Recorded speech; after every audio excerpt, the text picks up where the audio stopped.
Suara saya terdengar jelas? Terdengar, Bu. Terdengar. Baik.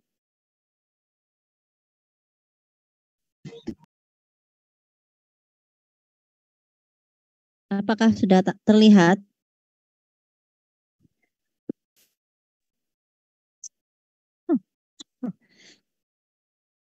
Ya, baik. Tentang gizi dewasa.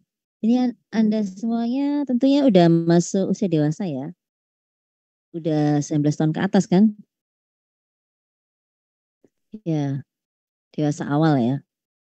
Udah. Umpama jadi sudah apa? Sejak 17 sih sudah ada KTP, udah tindakannya ini, yang tindakan yang Anda lakukan ini juga nantinya kalau terkait dengan masyarakat ya itu bisa membawa konsekuensi hukum juga karena sudah dianggap dewasa. Nah, periode maaf ya. Jadi masa dewasa ya itu adalah periode yang panjang ya, nggak kayak remaja, balita, anak-anak ya. Itu panjang ya. Dan dia Masya Allah. Ya, jadi setelah dia melewati fase ya pertumbuhan yang aktif dan juga perkembangan sejak bayi, ya masa bayi, anak-anak, ya, kemudian remaja, dan kemudian older adult, ya fase dewasa yang lebih apa dewasa akhir dia. Ya, jadi mulai selesai remaja sampai dengan akhirnya sampai dengan dewasa akhir itu kan 19 sampai 64 ya. Jadi ada yang macam-macam sih penggolongannya, tapi yang ada referensi yang sampai 64 tahun itu tergolong usia dewasa. Nah periode ini makanya karena sudah selesai ya pertumbuhan perkembangannya ya di beberapa hal itu, terutama ini yang pertumbuhan yang aktif maksudnya ya. Nanti kalau usia di atas 20 masih ada sih nanti terkait densitas tulang itu masih ada jadi termasuk laki-laki ya masih ada nambah-nambah sedikit bisa gitu ya. Tapi yang jelas yang masa aktifnya itu kan sebelum usia dewasa. Ya. Nah ini Anda sudah mulai concern untuk ya memelihara kapasitas fisik Anda dan juga mental Anda. Ya di sini karena nanti akan berpengaruh ya di masa dewasa yang panjang ini berapa tahun ya 19 sampai 64 itu 40 lebih 44 45 tahun lah ya, seperti itu. Masa yang panjang dan Anda harapannya bisa melewati itu juga ya setelah Anda melewati masa-masa yang apa itu pertumbuhan seperti itu.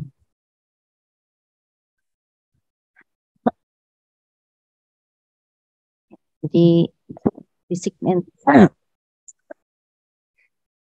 banyak juga masalah-masalah mental yang terjadi ya di masa dewasa itu ya. Jadi banyak orang yang karena tekanan hidup dan sebagainya ya. Jadi ini masa mahasiswa ini ya, masih kuliah ini bisa dikata masih masa-masa yang menyenangkan. Jadi harus dinikmati betul itu ya masa-masa Anda menjadi mahasiswa ini.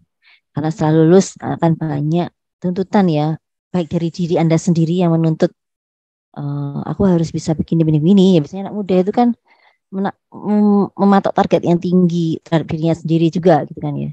Ya masih idealis lah, masih idealis ya. Nah, itu belum lagi juga dari tuntutan keluarga dan juga lingkungan ya. Terus kemudian ketika berumah tangga kayak gitu ya, ada hal yang harus lebih diperhatikan lagi ya, ada pasangan, ada anak-anak ya. Terus sementara Anda juga harus misalnya nih, kalau Anda memilih berkarir di luar, Anda juga harus berjuang untuk karir Anda. Yang mana masalah-masalah di luar juga di dunia kerja juga sangat kompleks ya.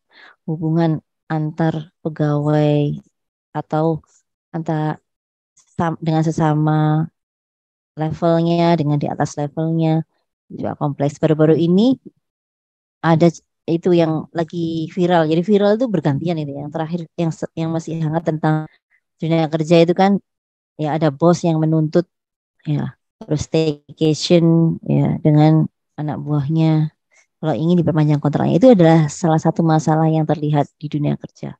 Ya, jadi gesekan-gesekan itu sangat keras ya di kerja dan itu bisa mempengaruhi kapasitas fisik dan mental Anda. Nah, ini pertama adulthood karena panjangnya tadi ya dimulai dari early adulthood ya ada 20s Anda masuk Anda mungkin ada yang 19 mungkin ya.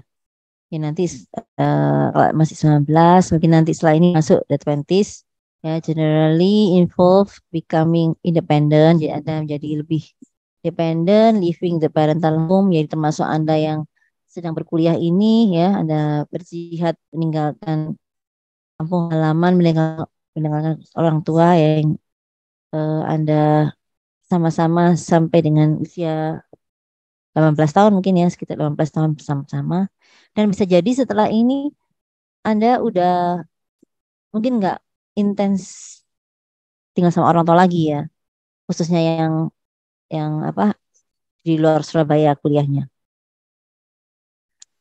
Nah itu karena mungkin bisa jadi setelah itu kerjanya di Surabaya atau di kota yang lain di luar kampung halamannya. Jadi eh, artinya ya itu tadi jadi Anda sudah living parental home seperti ya.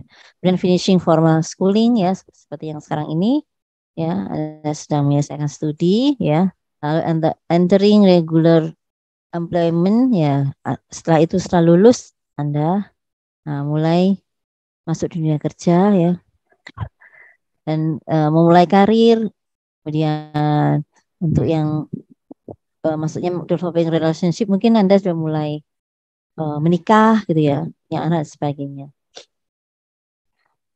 kemudian usia 30 tahunan ya mungkin bisa dicirikan dengan peningkatan tanggung jawab ya to and for other ke orang ke yang lain dan untuk orang lain ya untuk lain-lainnya ya masuk mempunyai anak ya jadi ketika Anda mempunyai anak itu ya ketika Anda seperti mungkin ya kalau terutama pada awal-awal ya awal-awal punya anak itu seperti hidup Anda itu dirampas gitu maksudnya ini jadi setelah uh, Anda bisa melakukan apa aja tapi setelah itu lahir uh, hidup Anda uh, sebagian hidup Anda didedikasikan ya untuk anak Anda ya. Tetap apalagi yang di awal-awal itu ya. Jadi benar-benar eh, apa Anda tidak bisa ninggalin bayi Anda seperti itu ya. Anda bertanggung jawab untuk eh, memberikan penyusuan dan sebagainya ya.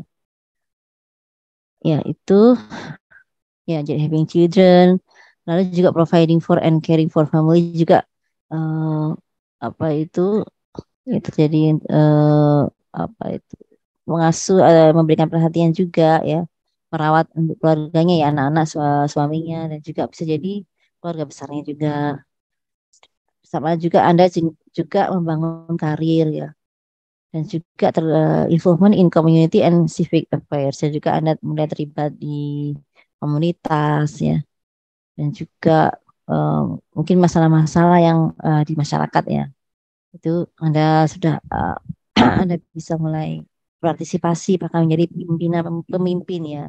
Sekarang kan banyak pemimpin yang lahir dari anak-anak muda. Nah uh, itu memang sangat diharapkan ya karena masa-masa ini usia yang masih energik gitu ya. Gitu. Juga interest in nutrition at this time for the kids sake. Jadi untuk kepentingan anak-anaknya mereka juga udah mulai interest terkait pemenuhan gizi anaknya ya. Jadi yang semula bisa jadi Anda mungkin ketika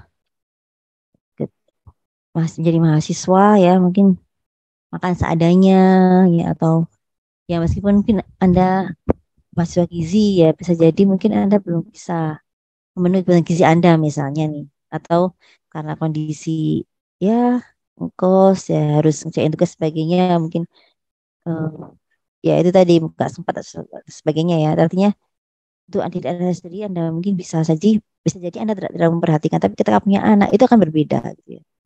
Anda akan sangat memperhatikan gitu ya. Jadi nanti kalau Anda sudah punya anak akan tahu rasanya seperti itu. Jadi seperti semula Anda mungkin sekarang belum bisa masak, tiba-tiba nanti ketika sudah berumah tangga itu ada tuntutan ya untuk menyediakan makanan bergizi untuk anaknya di rumah ya. Seperti itu. Jadi ya itu tadi ya, ada beberapa hal yang eh, ada perubahan-perubahan ya pada orang dewasa. Kemudian ini midlife ya. Jadi umur 40-an ya. Ya, 40-an adalah periode active family responsibilities ya. That may include nurturing children and teenagers. Jadi sudah mulai ada yang juga remaja. Ya.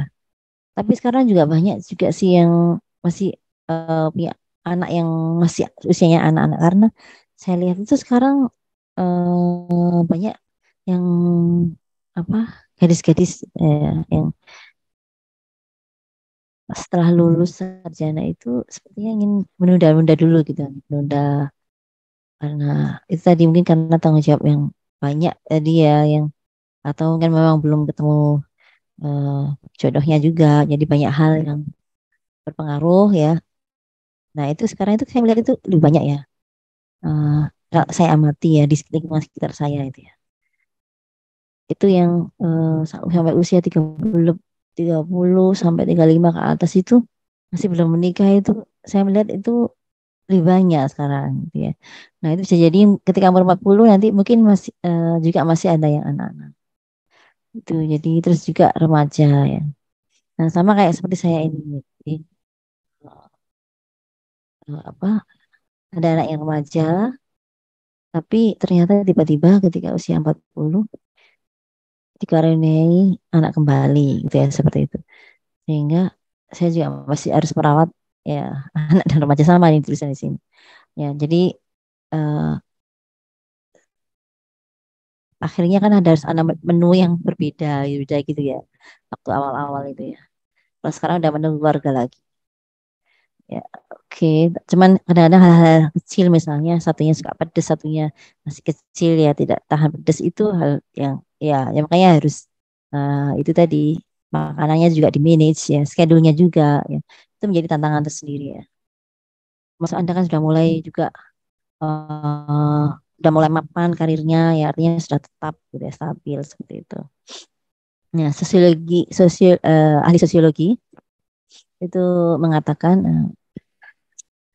jadi usia 40-an itu sudah dia mulai mereview jadi pencapaian-pencapaian hidupnya itu ya dan dia mulai juga memikirkan kehidupan di eh, di alam berikutnya atau memberikan tentang kematian. Ya, sudah mulai mikir wis aku wis gak aneh-aneh wis kalau dulu mungkin menggebu-gebu saya harus begini begini saya harus pada usia sekian udah bisa dapat begini kayak gitu kan. Nah sekarang udah mulai was ya udahlah ini saya juga udah umurnya udah sekian juga ya saya nggak terlalu mengejar gini pikirannya udah beda ya sudah 40-an. Nah kemudian yang usia 50-an ya refer to as a sandwich generation ya jadi ya ibarat ini maksudnya jadi kalau sandwich generation itu kan pada misalnya saya ini misalnya saya ya nanti belum meskipun belum 50 ya artinya ketika saya belum 50 sementara misalnya nih saya masih punya orang tua ya orang tua yang saya harus perhatikan tapi saya juga punya anak yang saya harus perhatikan juga.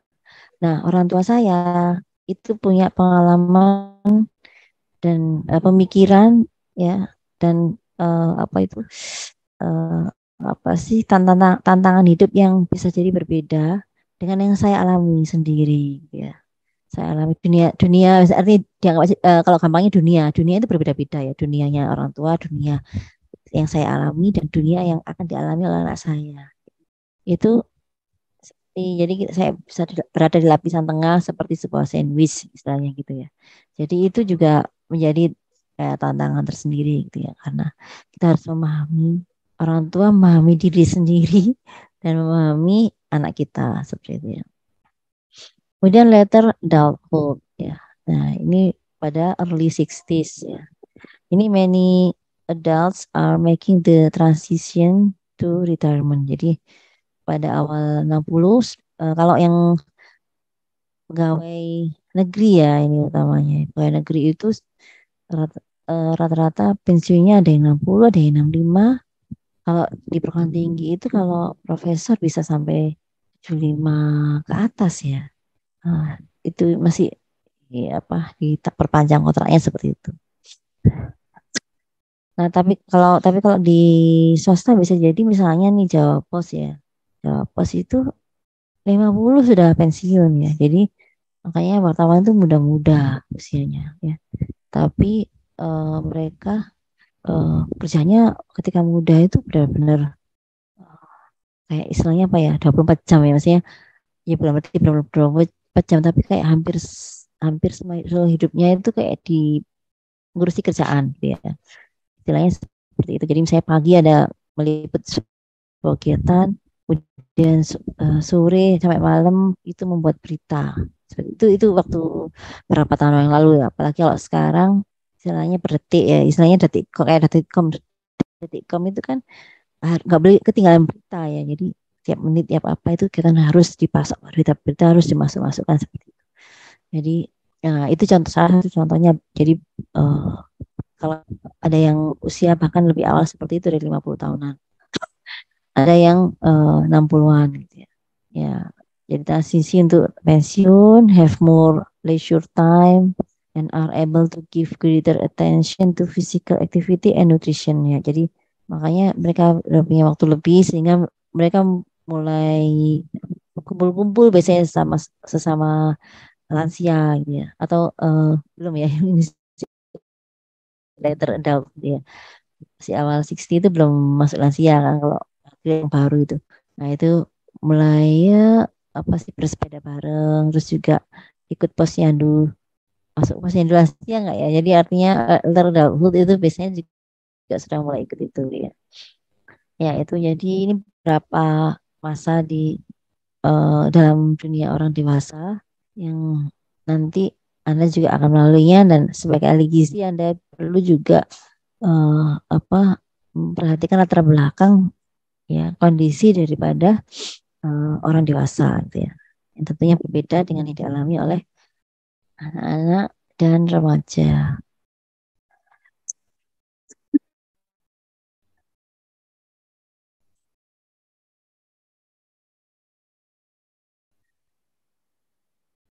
Nah, ini ya importance of nutrition.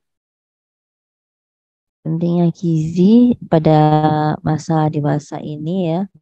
Jadi tentang 20 sampai 64 tahun itu adalah waktu ketika diet, diet ya, atau diet, atau aktivitas fisik ya, merokok dan berat tubuh atau berat badan itu strongly influence the future course of health and wellness. Nah ini mas kan banyak ya sekarang pada usia dewasa itu apa apa itu beresiko ya, atau banyak yang akhirnya mengalami penyakit-penyakit kronis. Nah ini yang kita lakukan ya, kayak hidup kita itu nanti akan mempengaruhi ya kondisi kesehatan dan kesejahteraan kita di masa depan gitu ya.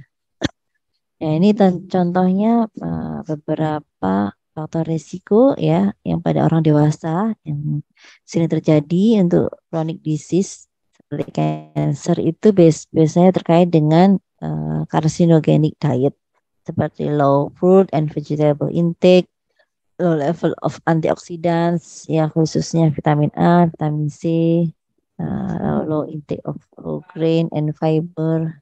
Terus kemudian bawahnya lagi heart disease ya, atherogenic diet ya, high saturated fat ya.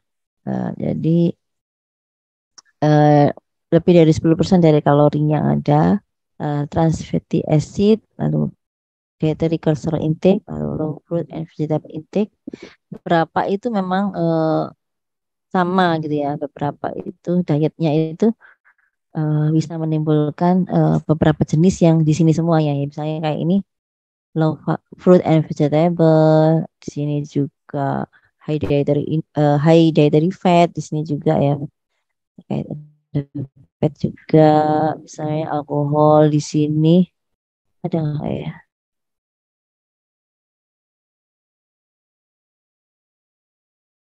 Di sini aja ya. Di sini hanya di alkohol consumption, hanya di cancer. Apalagi yang eh, ada banyak berapa yang itu merupakan juga eh, dari carcinogenic diet, atherogenic diet, obesogenic diet itu adalah ada beberapa kemiripan-kemiripan ya. Misalnya lo antioksidan, di sini juga low level of antioksidan ya. Ya, yang lainnya mungkin bisa dicek sendiri di sini. Kalori intake exceeding needs, jadi melebihi dari kebutuhannya.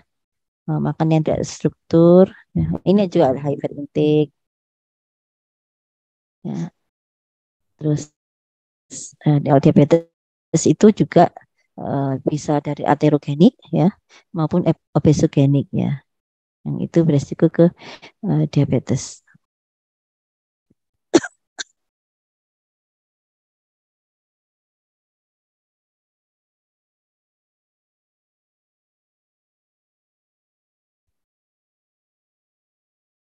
Nah, inilah ada faktor-faktor eksternal yang mempengaruhi gizi dan kesehatan daripada orang dewasa ya. Orang dewasa itu ada yang memang faktor dari internal ya, dari orang dewasa itu sendiri yang dipengaruhi tentunya oleh kayak hidup individu, di mana kayak hidup individu itu dipengaruhi oleh ya social and community networks and support, di mana social community and network support itu juga ada banyak yang mempengaruhinya, mulai dari food system, agriculture and food production, education, employment ya, dan seterusnya sampai transportation system.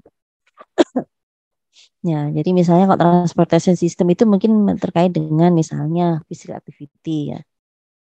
Kalau misalnya di kalau kita misalnya jalan-jalan ke Jepang ya, ke eh, Korea atau Eropa ya, di mereka di sana itu memang sistemnya udah terbangun dengan eh, udah ter, eh, udah terbangun dengan baik ya,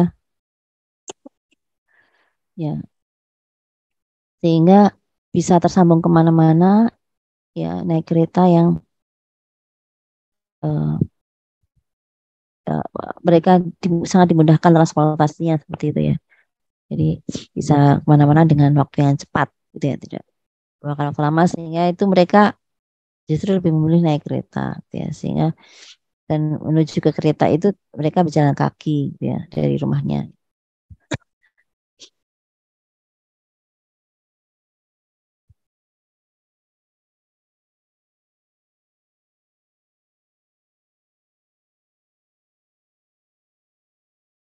Ya, kemudian yang pengaruh yang paling atas tentunya ya social economic health policies and politics.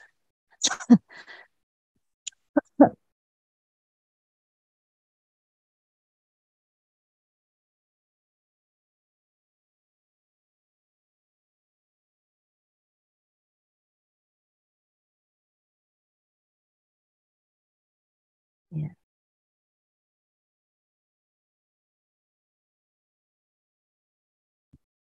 benar.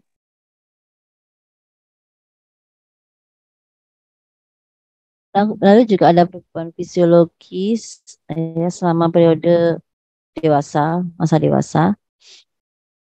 Ya, tentunya for the most part itu individual have stopped growing ya pada usia mulai 20-an. Kalau terkait dengan densitas tulang itu bisa berkembang sampai usia 30 tahun.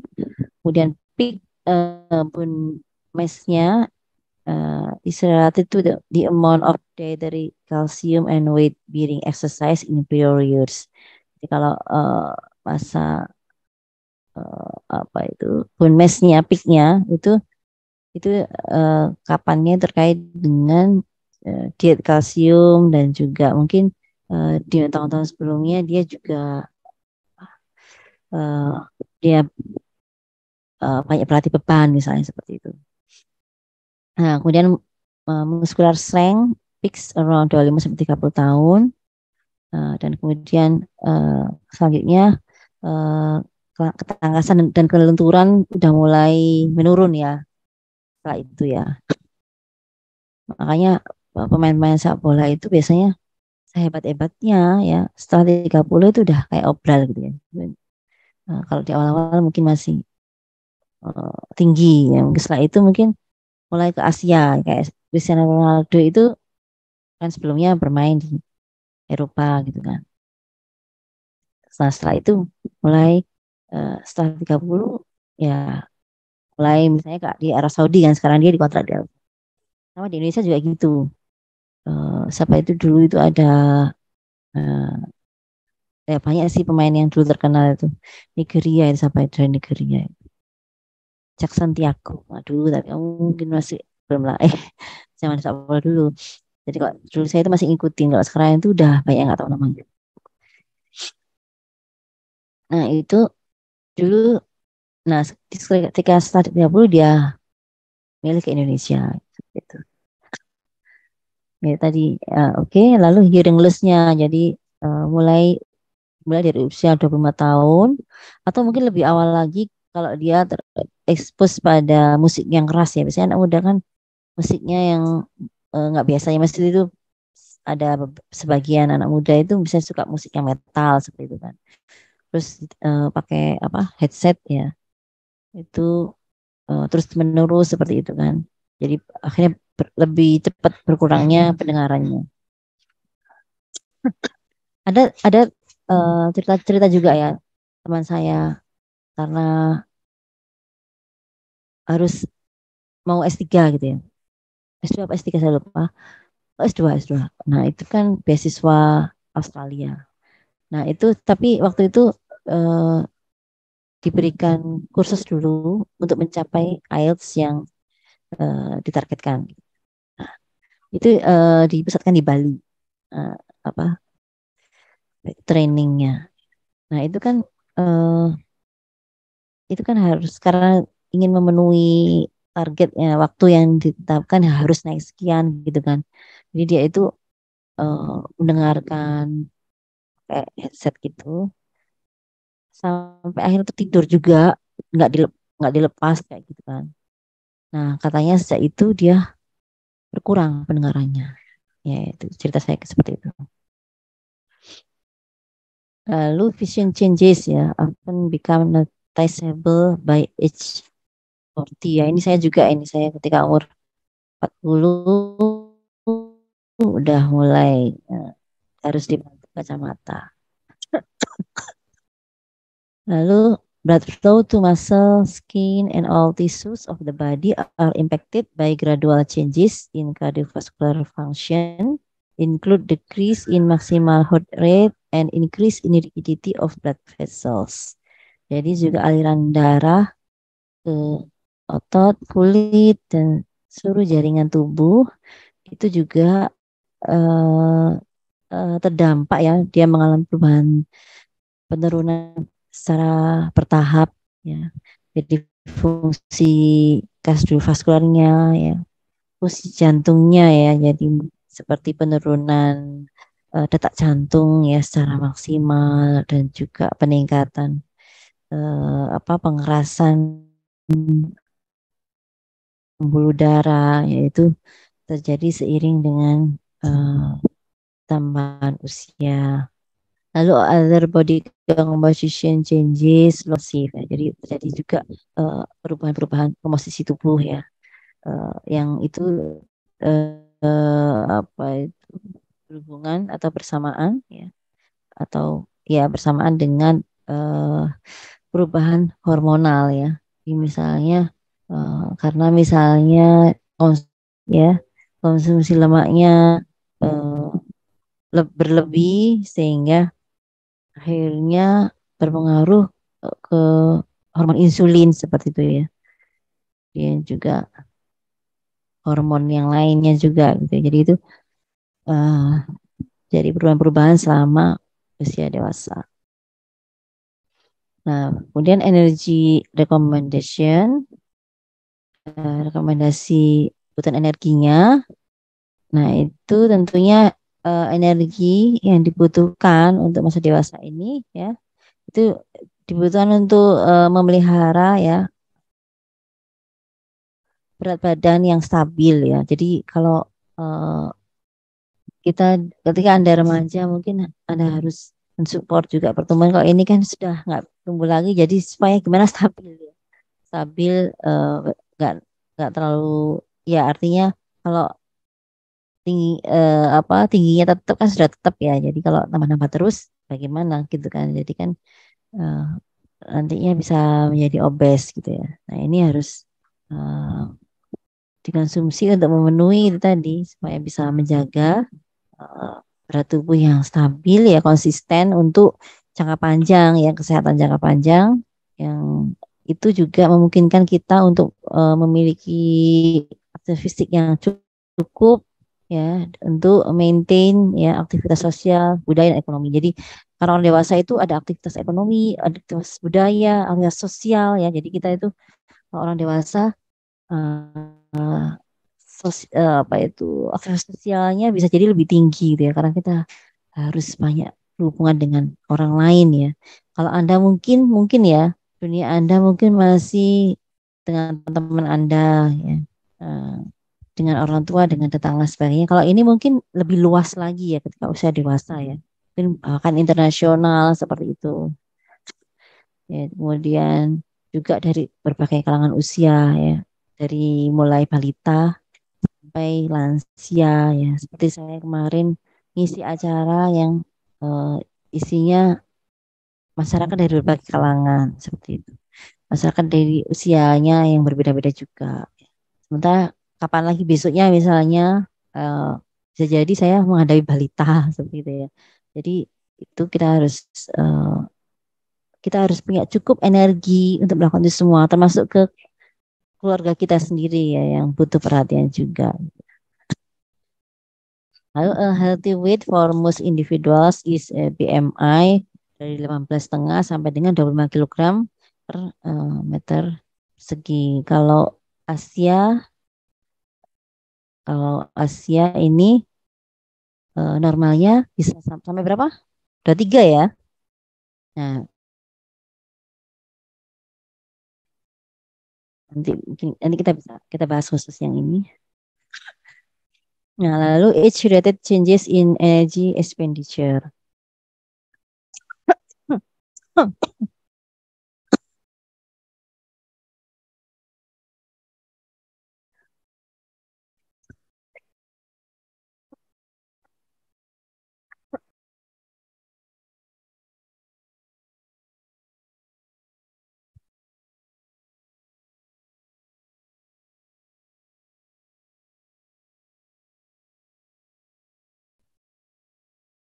Ya, jadi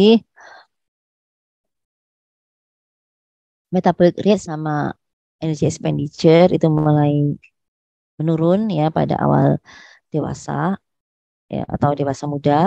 Eh, Sekitar tingkat penurunannya itu 2,9% untuk laki-laki dan 2% untuk perempuan per dekadenya. Jadi setiap 10 tahun itu jadi penurunan itu tadi metabolic rate dan energy expenditure sekian persen ya. Eh, karena itu juga kalau Anda lihat rekomendasi itu kalau berdasarkan usia juga ada penurunan juga ya. These reductions generally correspond to declines in physical activity and lean muscle mass ya. Jadi penurunan ini apa itu berhubungan dengan penurunan pada aktivitas fisik dan juga massa otot tanpa lemak ya. Jadi itu lalu antara usia 25 sampai 65 physical working capacity ya. Jadi kapasitas kerja kita, fisik kita ya dalam bekerja itu yang bisa kalau kita mengukur bisa pakai 22 maksimal ya itu menurun juga 5-10% per 10 tahunnya. Makanya eh, itu tadi ya, kadang-kadang ada perusahaan ya, biasanya perusahaan swasta ya. Jadi kalau usia 50 ditawarin mau apa apa sih istilahnya, eh, apa itu di pensiun dini atau bagaimana nanti dapat sangon kayak gitu. Saya dapat penawaran seperti itu juga ya, karena dianggap kapasitas kerja fisiknya udah berkurang seperti itu ya. Mereka lebih memilih anak-anak muda ya yang eh, lebih nurut lebih nurut dan lebih kerjanya juga lebih kapasitas kerjanya masih lebih bagus daripada yang usia 10 tahun di atasnya atau 10 tahun di atasnya lagi seperti itu. Lalu the presence of musculoskeletal disease, obesity, and other conditions can accelerate declines in energy expenditure and physical capacity. Jadi ini tadi kan penurunannya sekian persen dan ya seperti itu ya. Tapi kalau ketika masa dewasa itu juga dia mengalami beberapa penyakit seperti muskuloskeletal, obesitas, dan juga penyakit yang lainnya itu tentunya akan mempercepat penurunan ya eh, energy expenditure dan juga kapasitas fisiknya ya, akan lebih cepat lagi. Lalu related changes in energy expenditure ya. Jadi perubahan pengeluaran energi yang terkait dengan usia. Pada young healthy adults, pada orang dewasa yang sehat ya dan masih muda, there is compensatory adjustment between physical activity and calorie intake. Jadi ada penyesuaian kompensasi ya, penyesuaian kompensasi antara aktivitas fisik dan kalori intake. Dan ini juga sudah dibuktikan pada penelitian awal-awal ya, pada tahun 60-an. Itu peneliti di Baltimore itu melakukan longitudinal study on aging, ya, reported that caloric intake in men decrease 22% ya dari 2.700 menjadi 2.100 ya kalorinya antara usia 30 dan usia 80. It suggested that the decrease was due to lower metabolic rates as well as decreased activity level. Jadi memang sangat ya. Jadi ada adjustmentnya tadi ya, penyesuaiannya. Ya, kalori intake, jadi misalnya anak muda kan makanya bisa lebih banyak ya karena memang aktivitas fisiknya lebih besar seperti itu. Jadi itu ada keseimbangan seperti itu. Nah, diketahui ya, nah itu ternyata setelah itu ada penurunan ya. Ternyata kan metabolisme ya, tingkat rentan metabolisme itu kan menurun, tapi itu diimbangi dengan penurunan aktivitas ya. Jadi kita itu seperti itu sudah seimbang ya. Jadi metaboliknya turun, aktivitasnya juga turun. Tapi kenapa banyak terjadi tren pada orang dewasa itu overweight dan obese ya. Jadi however the current trend of higher body weight and the increasing rate of overweight and obesity through the adult decades indicates that behavioral, social, and environmental factors supersede the innate physiological ability to adjust caloric intake with energy expenditure. Jadi ternyata karena tubuh kita udah mengatur keseimbangannya, namun ada faktor-faktor yang tadi berlaku, faktor sosial, faktor lingkungan, yang itu akan mengalahkan atau menyisihkan kemampuan secara fisiologis dalam tubuh kita sendiri ya untuk menyesuaikan ya kalori intake dengan energy expenditure. Jadi ibaratnya kayak saya ini udah aktivitas fisiknya nggak kayak dulu nih SMA atau SMA saya main basket, main volley ya. Terus apalagi waktu SD ya, ingat banget saya itu kalau dalam zaman dulu kan nggak HP-HPan gitu ya. Jadi main koi-boyan, main gobak sodor, macam-macam itu. Terus main lari-lari. Waktu itu yang lari-lari apa sih ngejar-ngejar itu. Nah itu saya sama cowok itu bisa menangan saya itu. Nah, dulu itu. Oh, terus sering jadi kiper main bola gitu ya meskipun ya perempuan ya, tapi di situ suka gitu suka aja karena saudara saya laki-laki semua. Terus ya seperti itulah intinya. Bayangkan dengan sekarang yang aktivitas saya nggak sempet gitu ya nggak sempet lagi atau memang jauh lebih rendah daripada masa muda dulu seperti itu ya. Jadi, nah, tapi di sisi lain saya kan misalnya nih, saya ikut rapat-rapat gitu kan ya, rapat-rapat atau menghadiri undangan-undangan. Nah, biasanya kalau misalnya nih kita menghadiri undangan dapat kue kotaan gitu ya.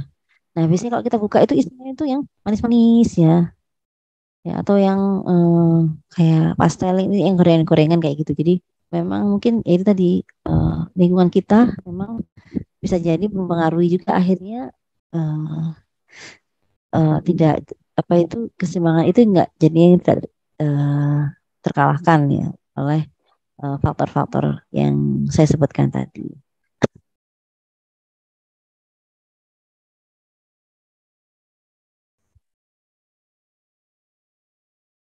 Ini estimated kalau need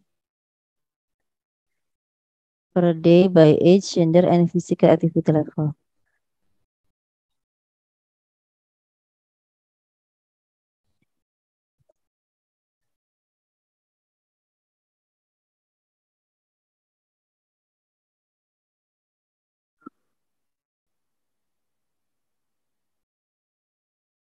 Ya, ini ya estimasi kebutuhan kalori ya per hari baik berdasarkan usia, kemudian jenis kelamin dan juga level aktif fisik. Ada yang sedentary, ada yang moderately aktif, ada yang aktif. Ya, ini kita bisa melihat ya berdasarkan usia-usia ini kita melihat memang kebutuhan energinya baik yang sedentary, moderately maupun aktif ya itu sama-sama jadi penuh kebutuhannya memang lebih rendah gitu ya. Seperti itu. Jadi pada orang dewasa juga udah mulai harus mengurangi ya porsi makanan yang padat energi.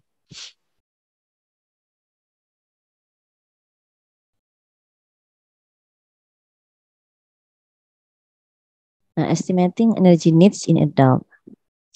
Ya, kita ketika memperkirakan kebutuhan energi untuk orang dewasa, kita bisa melihat bahwa sana kebutuhan energi itu mungkin ada pastinya ya, ada sudah pernah pelajarinya itu kan eh, berdasarkan bahasa metabolic rate-nya, lalu thermic effect of food ya.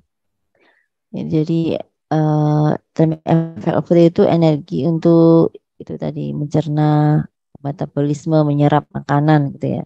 Nah, kemudian juga activity thermogenesis. Nah, termasuk aktivitas physical activity itu dimasukkan di sini kalau menurut buku ini ya. Nah, the largest component of daily energy expenditure itu 60 sampai 75% itu for most adult ya. Is the involuntary process of internal chemical activities that maintain the body. Jadi komponen terbesar pengeluaran energi orang dewasa, besar orang dewasa itu 60 sampai 75% ya itu untuk proses atau aktivitas kimiawi ya tubuh kita untuk maintain the body ya. Sementara itu brain, liver, gastrointestinal,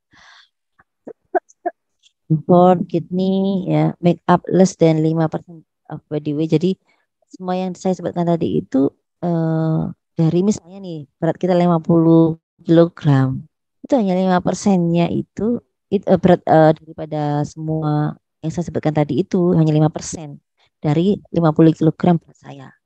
Tetapi eh, untuk menjalankan proses ya metabolisme secara aktif ya, juga termasuk fungsi organ yang saya sebutkan tadi itu membutuhkan 60% daripada BMR. Jadi itu kebutuhan dari organ-organ vital yang 60% dari basal metabolic rate kita. Lalu additional energy is required for digestion, absorption, and metabolic of food, yaitu thermic effect of food tadi. Itu sekitar 10% dari kebutuhan energi kita. Tapi itu tentunya bervariasi ya, karena foodnya sendiri ya, metabolisme food absorpsi digestion itu tentunya setiap orang komposisinya bisa berbeda-beda ya, sehingga bisa bervariasi ya. Nah, antar individu juga bisa berbeda-beda. Dynamic effect of food is lower in some obese individuals, suggesting that more efficient digestion and absorption of food may be a factor in obesity. Jadi pada orang yang obes, justru dynamic effect of food itu uh, lebih rendah gitu ya. Sehingga bisa diartikan bahwasanya penyerapannya itu lebih efisien daripada orang yang obes. Penyerapan apa itu mencerna makanannya dan juga absorpsinya. Sehingga ini akan bisa menjadi malah menambah atas orang itu bisa sustain obesnya atau malah lebih berat lagi berat badannya seperti itu. Kemudian the most variable component of energy expenditure is activity thermogenesis. Ya, itu yang paling bervariabel komponen daripada pengelolaan energinya seseorang ya. Itu adalah activity thermogenesis yang meliputi energi yang dikeluarkan melalui exercise maupun non exercise. Jadi kita beraktivitas sehari-hari itu, nah itu tiap orang sangat bervariasi, makanya disebutkan di sini yang most variable komponen. Termasuk non exercise activity ya, misalnya Anda gelisah, melamun, mikirin someone ya, karena udah mulai relationship kan tadi disebutkan dewasa ya, memikirkan seseorang, itu juga butuh energi gitu ya. Terus apa, pura-pura bahagia itu juga butuh energi katanya. Nah, itu accounting for 20-40% daripada total energy expenditure. Termasuk Anda apa itu apa sih istilahnya? Eksis di medsos itu juga butuh energi.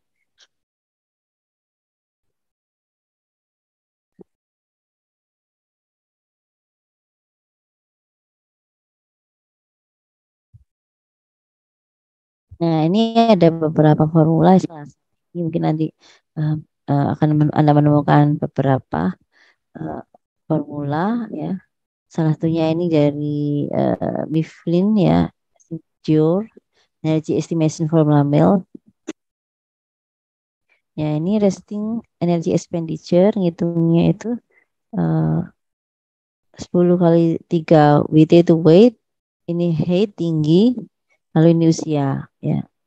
Ini yang laki-laki, yang perempuan, REE-nya ini ya 10 kali weight, lalu sini height ya, sama kayak gitu ini usianya. Nah, setelah keluar hasilnya, ya kemudian nilainya itu dikalikan dengan faktor aktivitas ya. Misalnya di sini tentukan kalau sedentary itu dikalikan 1,2, lalu kalau moderately aktif 1,55, lalu sangat aktif itu 1,725 ya, untuk mencapai daily calorie expenditure yang diperkirakan. Jadi kira-kira kita apa pengeluaran energi kita berapa dalam sehari? Nah, bisa pakai hitungan seperti ini.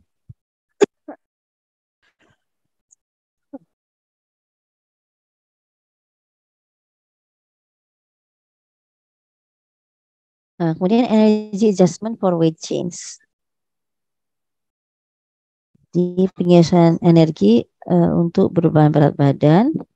Jadi Anda ingin misalnya menurunkan berat badan, ya tentunya ada, kebutuhan energinya juga harus disesuaikan. Jadi misalnya pound itu perkiraan 0,5 kilogram atau kita anggap misalnya setengah kilogram, ya itu uh, ekuivalen dengan 3.500 kalori. Jadi ketika Anda ingin menurunkan 1 pound atau 0,5 kilogram berat badannya dalam waktu seminggu, maka seorang dewasa itu butuh untuk eh, menciptakan atau yaitu melakukan negatif kalori balance 500 kalori per hari ya. Jadi perlu dikurangi 500 kalori per harinya. Jadi kalau diet eh, anjurannya kan memang itu 0,5 kilo sampai 1 kilo seminggunya gitu ya. Jadi nggak boleh yang ekstrim seperti itu ya. Itu Anda bisa mengurangi asupan kalorinya 500 per hari. Dan itu bisa diperoleh dari kombinasi misalnya Anda menurunkan intake kalorinya dan meningkatkan output fisiknya atau salah satunya ya jadi salah satu atau salah dua gitu ya. Ya jadi bisa barengan dua-duanya. Kalau berat bisa salah satunya misalnya saya nggak kuat ngeliat makanan ya udah berarti aktivitas fisiknya yang ditingkatkan. Atau kalau ingin apa bisa lebih efektif dua-duanya misalnya menurunkan indeks kalorinya dan juga meningkatkan aktivitas fisiknya. Nah, orang dewasa itu perlu memperhatikan ya keseimbangan ya antara energi energi in dan energi out ya. Karena itu tadi ya eh, lifestyle yang begitu rupa ya pada dunia orang dewasa. Apalagi kalau Anda eh, udah misalnya meraih kemapanan ya di usia muda misalnya. Segala sesuatu bisa dibeli dengan mudah ya. Itu bisa jadi keranjang belanjanya beda lagi. Ya, jadi eh, biasanya beberapa itu seperti itu ya. Kalau peningkatan pendapatan seiring dengan pendapatan itu, maka proses food yang dibeli itu eh, di komposisi di keranjang makanan itu lebih banyak eh, daripada yang penghasilan di bawahnya. Itu seperti itu. Nah ini ya mediate of lifestyle, social and environmental factors make consumption of extra calories easy and burning those calories up through physical activity more difficult. Jadi karena ya kondisi faktor-faktor yang disebutkan tadi menyebabkan itu sebenarnya kita jauh lebih mudah mengkonsumsi kalori yang lebih ya dan tapi membakarnya gitu ya atau ya itu tadi energy out-nya itu lebih sulit gitu ya.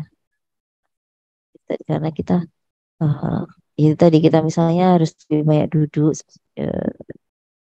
eh, yaitu kurang aktivitas tadi ya kalau sudah usia dewasa dan dituntut seperti itu ya jadi duduk berjam-jam ya apalagi kalau pegawai kantoran itu misalnya dia berangkat habis subuh dan nggak pernah ketemu matahari ya pulang-pulang maghrib dalam ruang ber AC ya nggak kerasa kadang-kadang kerasa kok sudah surup nah, istilahnya maghrib gitu ya. Istilahnya itu sudah terbenam matahari nah seperti itu.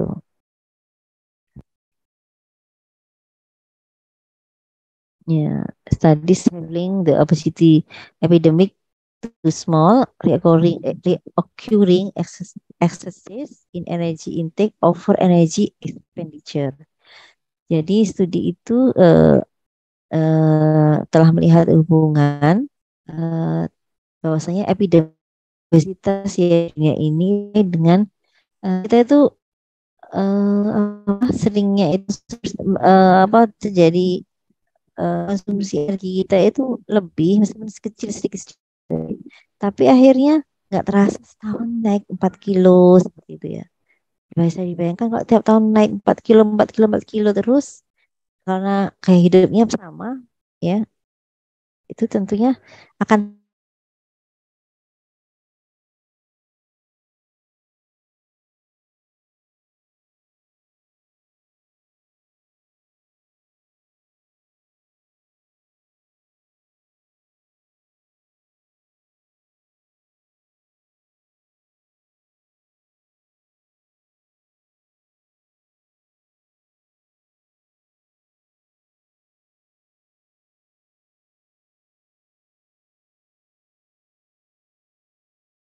Istilahnya itu kalau sekarang itu buat guyonannya itu diet mulai besok ya. Jadi karena emang itu makanannya. Diet mulai besok. Setiap hari bilang gitu ya.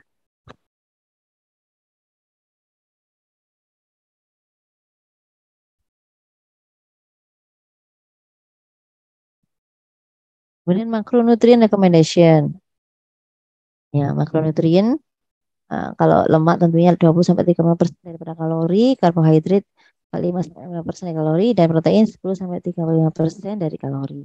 Sedangkan kalau fiber ya, nah ini dari fiber decreases the energy density of the diet, and a high fiber diet is linked with lower body weight and less weight gain over time. Jadi dalam diet kita ya, orang dewasa ya itu dianjurkan juga mengkonsumsi yang mengandung fiber ya, karena itu bisa kehadirannya akan menurunkan densitas energi ya, kepadatan energi dalam diet ya, sehingga bisa dikaitkan dengan upaya penurunan berat badan yang juga apa itu lebih mengurangi peningkatan berat badannya setiap waktu. Fiber slows gastric emptying time and produces a longer sensation of fullness. Jadi kehadiran fiber ya itu bisa menurunkan memperlambat ya pengosongan lambung ya, sehingga lebih kenyangnya lebih lama. Nah, seperti itu. Lalu di samping itu ya, fiber itu juga banyak uh, memberikan manfaat selain efeknya terhadap mobilitas ya daripada usus gitu ya. Ini di sini disebutkan ada fish sauce fiber ya. Contohnya oatmeal ya. Jadi menurunkan absorpsi daripada kolesterol, meningkatkan fecal excretion ya, meningkatkan buang air besar ya, of cholesterol rich bile ya, sehingga menurunkan penyerapan kolesterol tadi, and result in lower blood level of total and LDL kolesterol. Jadi menurunkan level darah secara total dan juga LDL-nya, karena tadi itu meningkatkan ekspresi daripada kolesterol. Kemudian fermentable fiber such as the skin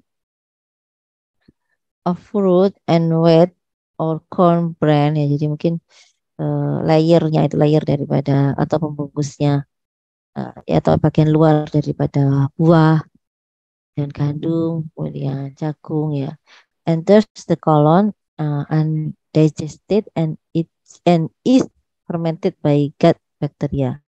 Ini masuk ke dalam usus itu yang dia tidak dicerna, dan itu kemudian difermentasi oleh bakteri yang dalam usus.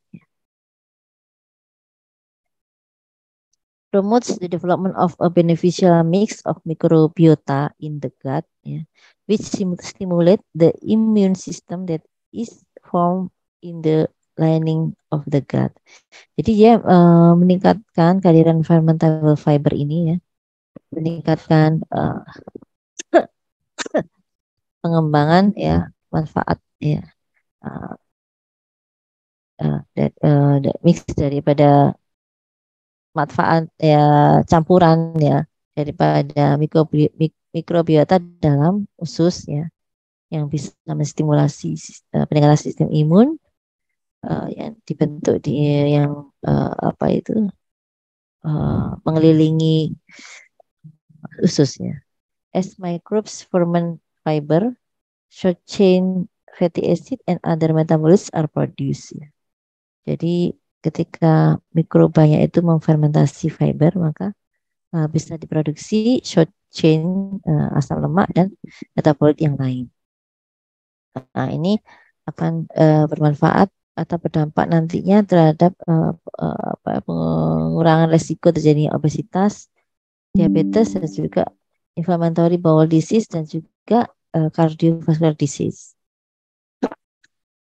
Kemudian ada functional fiber such as a resistant starch, ya. Fatty resistant has been proved as a food ingredient uh, by Food Drug Association, ya, and is being added to many food products. Contohnya functional fiber kayak ini gambarnya, contohnya ini kacang hijau, kemudian kacang-kacangan, ya, dan lain-lainnya.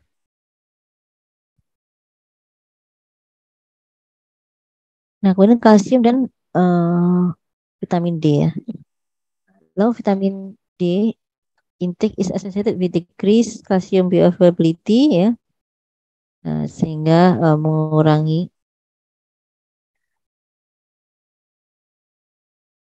sehingga atau meningkat kalau terjadi kalau low vitamin D intake nah, jadi karena akhirnya berdampak ke penurunan bioavailabilitas kalsium, berdampak pada kehilangan kalsium dari tulang, sehingga beresiko jadinya osteopenia hingga jadi osteoporosis. Nah, mekanismenya vitamin D itu membantu kalsium eh, membantu penyerapan kalsium, ya, dari usus, kemudian eh, penyerapan kembali kalsium dari tulang, baik osteoklas dan juga kalsium resorption, ya, atau penyerapan kalsium dari ginjal. Ini saya kira mungkin bisa kita lewati, ya, karena Anda sudah pelajari, ya, beberapa di antaranya mungkin, atau kita percepat gitu, ya. Karena ini sepertinya masih ada beberapa slide lagi, ya. Coba saya cek dulu, ya. Sampai vitamin D sampai mana, ya? Sampai masih 16, ya, masih separuh, ya. Makanya mungkin ini waktunya udah mau habis. Saya jam 3 juga ada kuliah. Sehingga mungkin ini bisa kita percepat sedikit. Nah, ini vitamin A dan E, ya. Itu adalah fat soluble vitamin yang memiliki fungsi antioksidan yang kuat, ya. Mekanismenya Anda sudah pernah mempelajarinya. Nah, dietary recommendation untuk orang dewasa. Jadi disarankan, ya, konsumsi dalam jumlah yang lebih banyak untuk buah dan sayur, lalu whole grain, ya, lalu fiber and low fat dairy, dan juga reduce refined carbohydrate. Ini contohnya konsumsi refined carbohydrate, ya. Ini contohnya makanan yang ada di sini, ya. Kemudian avoid trans fat, ya, limit saturated fat intake and select healthy fats and oils to replace saturated fat. Lalu select fish, poultry, and meat alternatives, ya, mungkin bisa kalau beberapa yang bisa digantikan oleh ya, protein nabati, yaitu bisa direkomendasikan, ya, seperti ini beberapa hewan ini bisa alternatifnya mungkin dari kacang-kacangan seperti itu, maksudnya, ya. Atau, ya, kalau misalnya ini tahu, ya, tempe seperti itu. Lean meats and avoid processed meats, ya. Jadi bisa kalau milih daging juga daging yang tanpa lemak, ya. Lalu menghindari daging yang apa itu, ya, sudah diolah berkali-kali, ya. Lalu select more nutrient rich food and less nutrient poor food. Limit sugar, especially beverages with added sugar and grain based dessert, ya. Ini contohnya grain based dessert, ya. Ya, kita sering dapat dessert-dessert kayak gini, ya, di hotel-hotel kalau ada teman-teman, ya. Gak dimakan tuh sayang, ya. Nah, dimakan tuh ingat umur, tapi kok ya emang, ya, itu kadang jadi pergolakan gitu, ya. Apalagi yang beverages with added sugar ini, Masya Allah, ya, sekarang itu boba, ya, macam-macam, ya, Thai tea, ya, apa, macam minuman biksu, ya, itu godaannya luar biasa, ya. Lalu keep sodium low, ya, lalu get regular physical activity, lalu balance energy intake with energy expenditure to maintain or achieve a healthy weight. Jadi keseimbangan yang energi yang masuk dengan keluar. Lanjut. Nah, ini contohnya ini, ya. Jadi orang-orang dewasa, tentunya Anda pasti sudah tahu jawabannya, ya. Ini ada pertanyaan di sini. Which of this women is making food choices consistent with the dietary recommendation? Tapi yang sering kita jumpai yang di sini gitu ya, yang sering kita jumpai bukan hanya di luar, di Indonesia juga.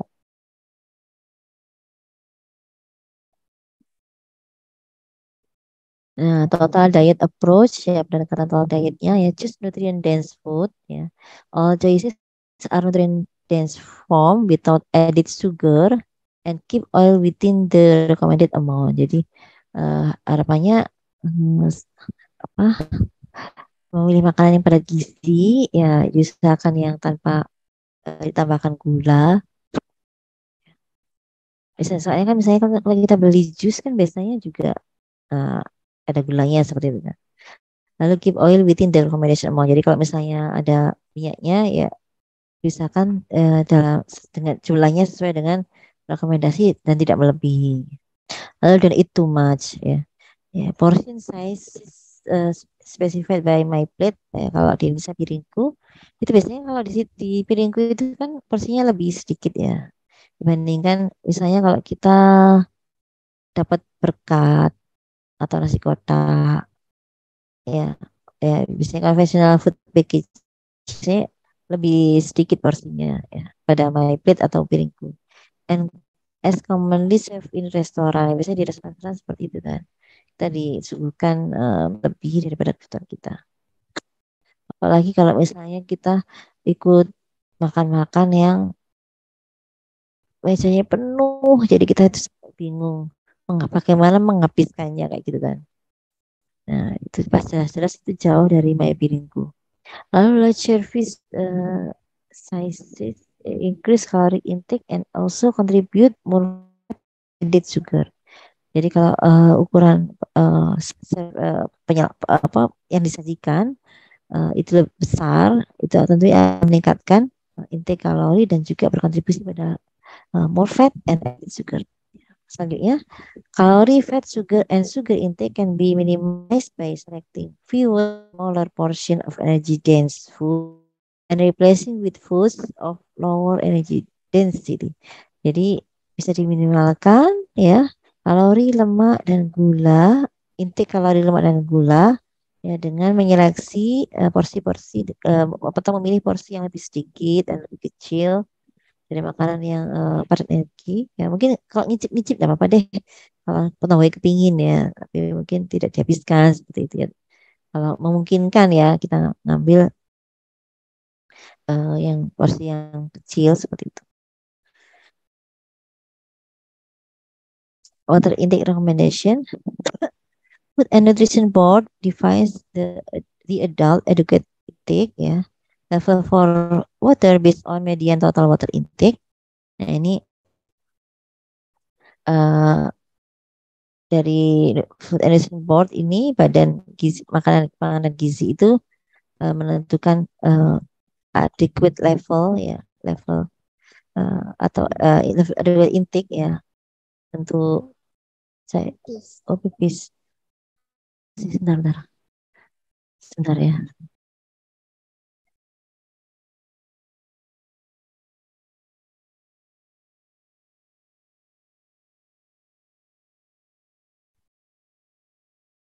ya for young adults antara usia 19 sampai 30 tahun. Jadi apa sudah ditentukan level intake yang cukup ya untuk usia tersebut ya. Dan mereka tidak menetapkan upper level untuk water. Tapi bukan berarti kita bisa minum sebanyak-banyaknya ya. Akan tetap akan kalau kebanyakan bisa terjadi water toxicity ya. Misalnya Anda mual, oh, pengen muntah karena kebanyakan minum. Seperti itu ya. Misalnya kalau misalnya kita mau sahur ya misalnya, oh itu mendadak kebanyakan itu juga tidak baik ya. Bisa mual-mual nantinya. Total water educate intake untuk orang dewasa itu laki-laki 3,7 liter, perempuan 2,7 liter. Lalu jadi drinking water ya air minum dan juga minuman yang lain itu mensuplai 81% pada orang dewasa. Kemudian apa air pada makanan. itu menyediakan sisanya 19%. Kemudian following a review of the science tahun 2010 dari guideline task force ya, itu menyimpulkan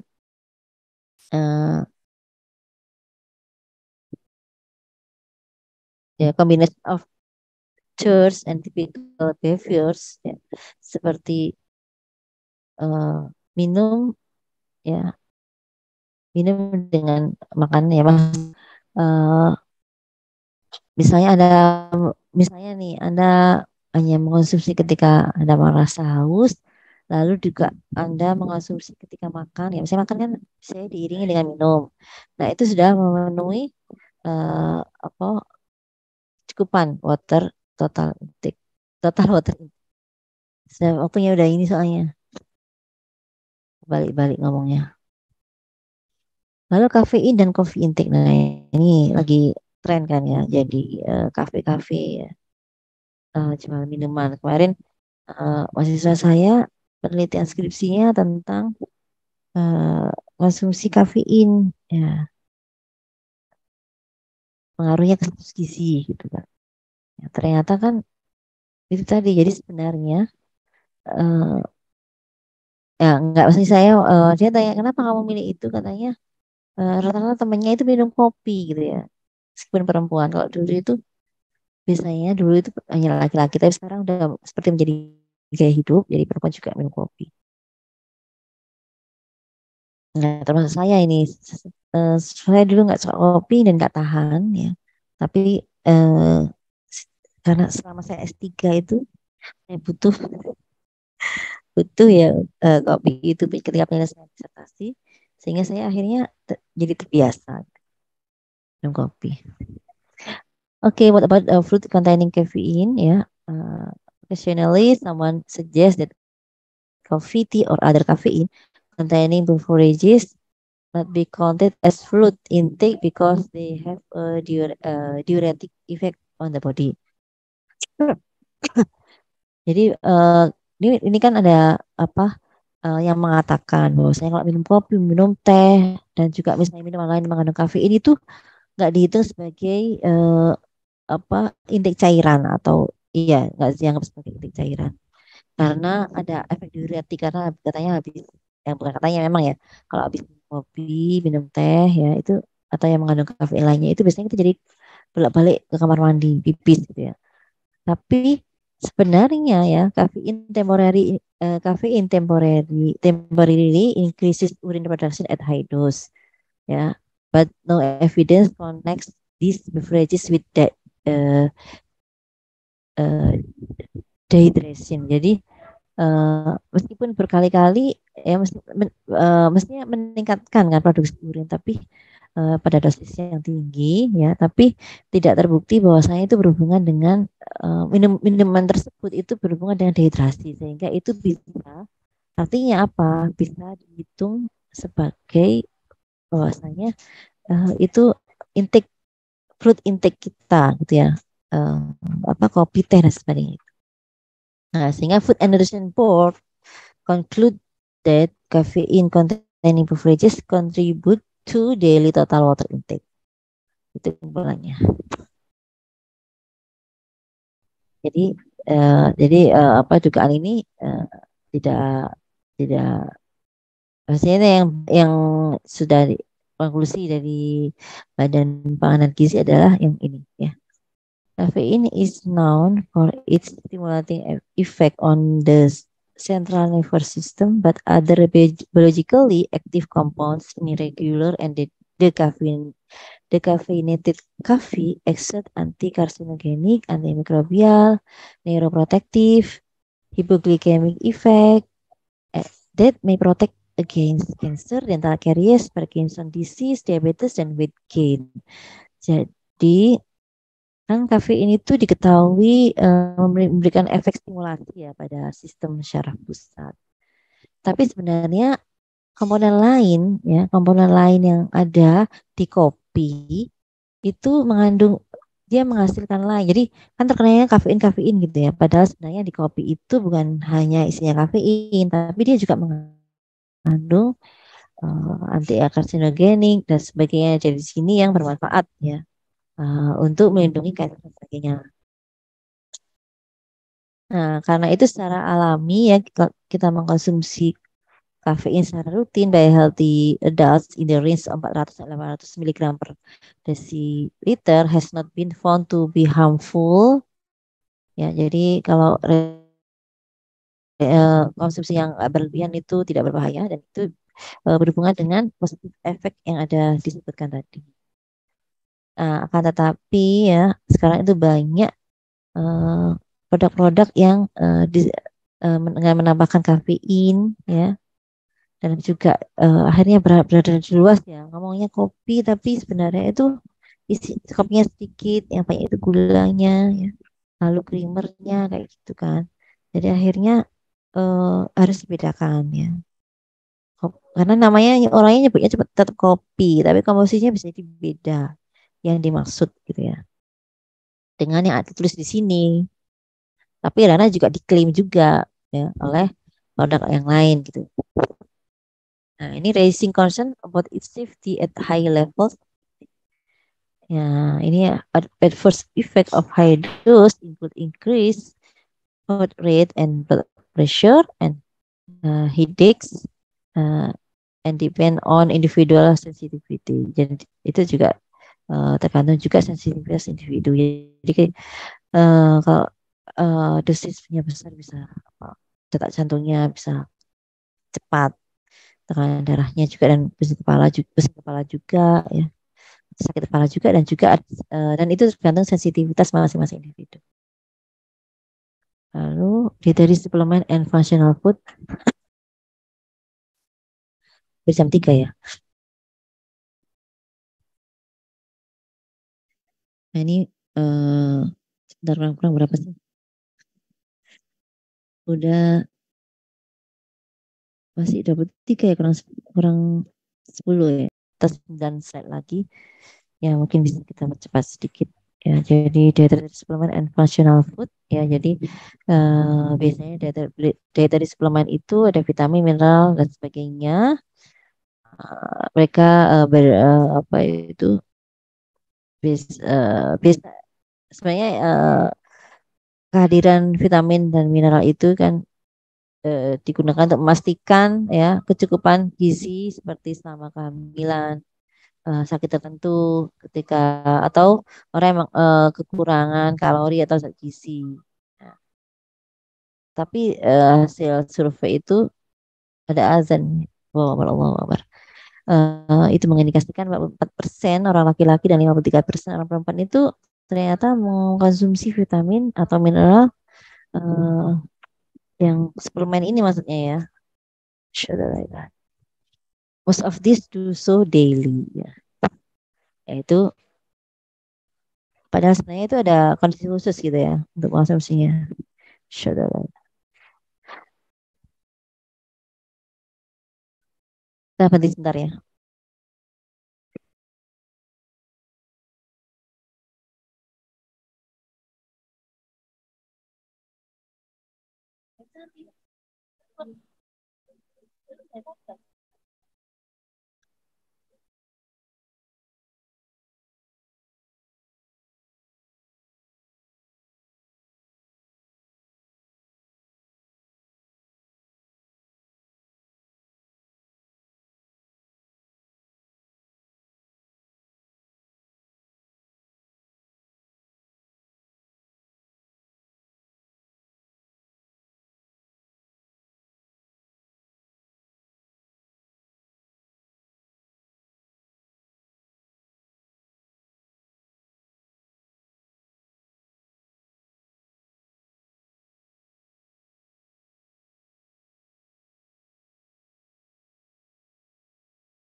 Ya, kita langsung aja ke physical activity recommendation. Jadi ada basic recommendation ya,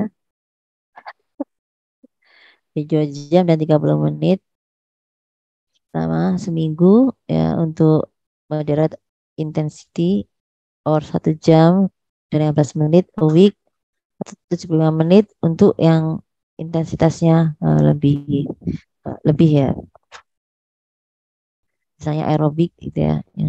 atau atau berbagai kombinasi yang lainnya, olahraga yang lain. Ya, kemudian kalau itu kan untuk rekomendasi dasar ya secara umum ya. Tapi kalau misalnya Anda ingin tambahan health benefit, additional health benefit ya, maka Anda bisa menambah 5 jam seminggu. Kalau 300 menit seminggu ya, jadi semula 150, tapi Anda bisa eh, apa itu 300 menit seminggu ya. Atau untuk yang sedang ya, yang aktivitas sedang atau yang 150 menit yang physical activity yang intensif. Nah, lalu ada lagi yang kalau tujuannya untuk muscle strengthening ya, tentunya jadi ada also do muscle strengthening activities that involve all major muscle groups ya, legs, hips, semuanya on 2 or more days per week. Nah, untuk membedakan mana moderate and vigorous intensity itu, biasanya kalau moderate moderate intensity itu kita kalau ngomong-ngomongan sambil ngomong-ngomong gitu masih bisa lancar. Tapi kalau udah yang eh, intensitasnya udah tinggi ya, olahraganya itu, mungkin kita beberapa kata itu ngomong beberapa kata itu tanpa, mesti itu harus eh, agak kesulitan gitu ya, itu menunjukkan membedakan intensitas sedang dengan keras itu. Kita eh, ngomongnya mungkin sambil bernapas berkali-kali seperti itu ya, itu kalau seperti itu berarti yang berarti olahraga Anda cukup keras atau intensif ya. Kalau modern itu masih bisa diajak ngobrol-ngobrol, masih bisa. Oke. Nah, ini beberapa model ya health promotion program. Ini kan dari yang disampaikan di bukunya Judith Ebron, itu ada program namanya Sister Together ya dari Amerika. Program ini move more eat better, jadi contoh-contohnya ya yang melibatkan komunitas ya, community based program ya, kemudian dikombinasi dengan social marketing with community building strategies, yaitu mungkin bisa di sini juga ada beberapa seperti itu ya. Eh, jadi ada tahapan-tahapannya untuk kesuksesan program ya. Apa menilai dulu kebutuhannya, lalu menseleksi pesertanya ya, lalu mengidentifikasi sumber daya komunitas dan juga partner-partner yang bisa diajak bekerja sama, karena Anda ingin dengan banyak orang kan. Lalu set realistic goals, jadi tujuan realistiknya apa ya. Kemudian mungkin bisa bekerja dengan media untuk meningkatkan kesadaran. Lalu memutuskan apa aktivitas intinya dari kegiatan Anda itu, lalu mengukur kesuksesannya. Nah, ini program ini berhasil ya. Mungkin bisa, atau mungkin di Indonesia juga udah banyak yang berhasil. Mungkin ini salah satu contohnya ya. Jadi program ini settingnya di mana-mana ya. Kalau di sana, kalau di sini mungkin kalau di sana mulai dari gereja sampai salon-salon kecantikan juga dilibatkan. Nah, ini termasuk kalau di sini bisa jadi melibatkan juga apa anak-anak aktivis di masjid dan sebagainya. Media-medianya juga ya, sosial media ya, oke.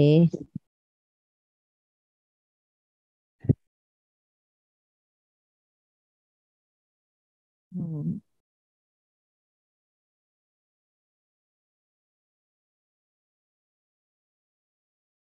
Nah, ini contohnya positive change. Oh, ini hasilnya ya. Positive changes in fruit and vegetable intake and physical activity have been documented through pre and post evaluation. Jadi hasilnya bagus ya dari sister tadi.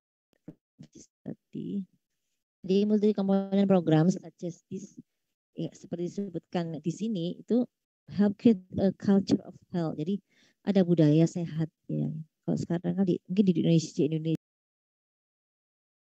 jadi ada budaya sehat ya.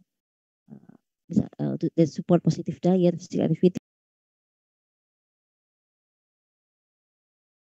Depan itu hanya untuk jalan kaki gitu kan di depan FKM itu ya. Pertama-tama memang mungkin aduh jauh parkirnya sebagainya, tapi akhirnya terbiasa gitu. Bisa jalan kaki dan disediakan eh, tempat berjalan kaki yang teduh seperti itu, dan itu sudah mulai diciptakan seperti itu. Bisa activity, kalau rapat-rapat juga biasanya mulai disediakan buah seperti itu ya, biskuit dan sebagainya atau makanan yang manis. Oke, nah ini public food and nutrition program. Nah, ini ada programs work to help hungry individuals. Yang ini yang kalau tadi kan yang untuk terkait dengan peningkatan untuk menurunkan berat badan. Kalau ini jadi pada orang dewasa itu juga bukan hanya masalah obesitas, tapi juga mereka yang mengalami kurus gitu ya. Nah, mereka pada kelompok-kelompok yang mungkin bisa jadi karena kemiskinan uh, atau hal-hal yang lainnya sehingga mereka menjadi hungry individuals and families ya. Nah, jadi ini ada program-program lain yang work to help hungry individuals and families in food security. Contohnya, nah, pemerintah ada program ya yang ngajari gimana sih cara budgeting ya, mengelola keuangan ya, lalu membelanjakan untuk membeli makanan bergizi, lalu bagaimana untuk keamanan pangannya ya, merencanakan menu-menunya itu diajarin ya, yang sebenarnya sehat itu tidak mahal kayak gitu dan sebagainya ya. Mungkin ini beberapa contoh seperti itu. Key pointnya individual choices as well as external factors strongly influence the course of health and wellness of of adult. Jadi pilihan-pilihan individu eh, dan juga faktor eksternal itu memiliki pengaruh yang kuat eh, untuk kondisi kesehatan dan kesejahteraan orang dewasa. Kemudian ada significant disparities in the this across population group, social and economic disadvantages, uh, disadvantage along with other factors are important determinants of nutritional and health outcomes. Jadi ada beberapa perbedaan cowok ya terkait insiden dan prevalensi penyakit di populasi ya, dan sebagainya, sosial dan ekonomi mereka tidak beruntung sebagainya. Oke, akan menentukan outcome kesehatan dan gizinya.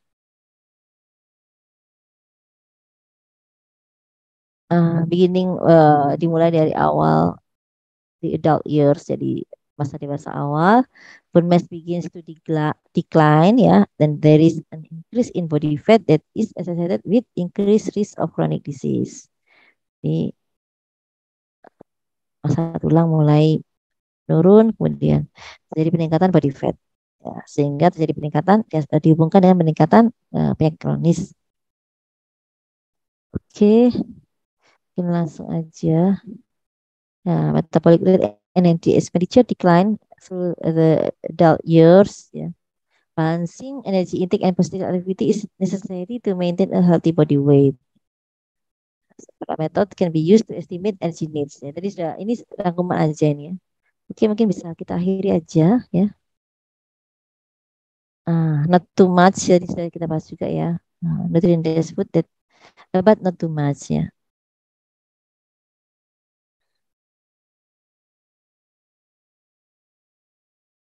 Nah, regular activity has also effect on weight, body composition, and development of chronic disease. Oke, lanjut aja. Nah, sudah selesai. Sekarang saya mau share absennya ya.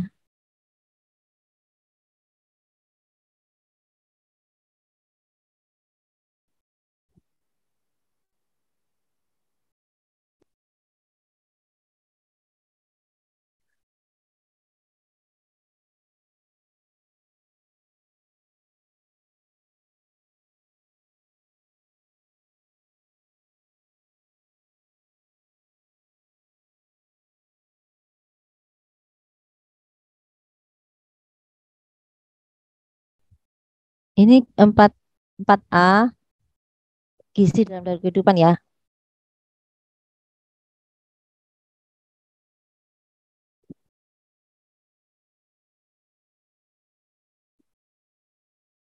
Untuk yang gizi dewasa 2 mungkin coba nanti saya cek ya hari Senin ada yang kosong nggak? Kalau bis penuh,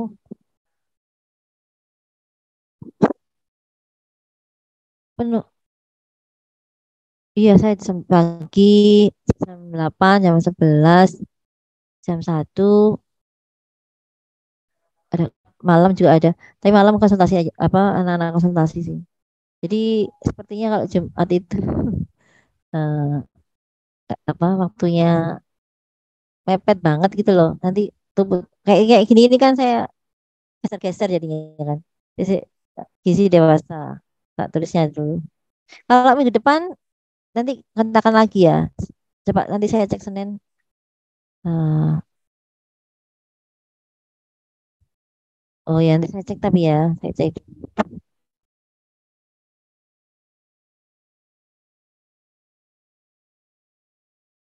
Bentar ini buka absennya.